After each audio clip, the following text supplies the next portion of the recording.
আপনার বাসায় কি ওয়াইফাই এর রাউটারের আশেপাশে তার পেঁচিয়ে থাকে এবং সবকিছু অগোছালো হয়ে একেবারে হচ্ছে একটা জঞ্জাল হয়ে থাকে?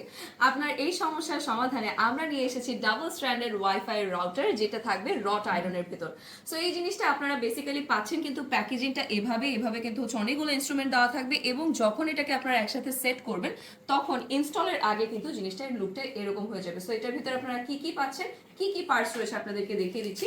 চারটা বড় কিন্তু স্ক্রু রয়েছে এবং বোথ সাইডে আপনারা এটা সিকিউর করার জায়গা পেয়ে যাচ্ছেন। অ্যান্ড এছাড়াও কিন্তু 12টা করে এখানে ছোট ছোট পাইপ দেওয়া রয়েছে, যাতে করে এই স্ক্রুগুলোতে কোনো রকমের জং না ধরে এবং কোনো টাইপের প্রবলেম না হয়। অ্যান্ড এছাড়া জিনিসটাকে সেট করার জন্য আপনারা এরকম করে ডাবল কিন্তু হচ্ছে স্ট্যান্ড পেয়ে যাচ্ছেন, হুকের মতো স্ট্যান্ড থাকবে, যেটা হচ্ছে আপনারা ওয়াল মাউন্ট করবেন। অ্যান্ড এটার মোস্ট স্পেশাল পার্ট যেটা, দুইটা কিন্তু আপনারা এখানে ট্রের মতো পেয়ে যাচ্ছেন, এবং দুইটা ট্রে কিন্তু হচ্ছে এখানে থাকবে রট আয়রনের উপর, এবং আয়রন করা রয়েছে কিন্তু হিট আয়রনের এটাতে কালার করা রয়েছে। সো কোনো টাইপের কিন্তু হচ্ছে কালার উঠে যাবে না, মরিচা পড়বে না, জং ধরবে না, এবং বেঁকে যাওয়ার চান্স তো নেই।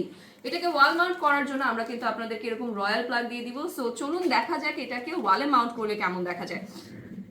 জিনিসটাকে যখন আপনারা এভাবে সেট করে ফেলবেন, তারপরে দেখতে পাচ্ছেন যে চারটা কিন্তু হোল করা রয়েছে। হ্যাঁ, সো ওয়াল যখন আপনারা এটাকে নেবেন তখন এভাবে কিন্তু সেট করে নিতে পারছেন, রয়্যাল প্লাগ দিয়ে এটাকে সিকিউর করে নেবেন, এবং তার সাথে কিন্তু স্ক্রু দিয়ে এটাকে ভালো মতন ইনস্টল করে ফেলতে পারছেন। এটার উপরে আপনারা অনু রাখতে পারবেন, রাউটার রাখতে পারবেন, এবং হচ্ছে সেট টপ বক্সও কিন্তু ইজিলি রাখতে পারবেন। এছাড়াও যদি আপনাদের মনে হয় যে আপনারা প্লাগ এটার উপরে রাখতে চাচ্ছেন, সেটিও কিন্তু আপনারা ইজিলি করতে পারছেন। সো একের ভিতরে অনেক কিছু কিন্তু আপনারা এখানে এটাকে সাজিয়ে গুছিয়ে রাখতে পারছেন। অ্যান্ড এটা আসবে কিন্তু এরকম ছোট একটা প্যাকেজিং এর ভিতর।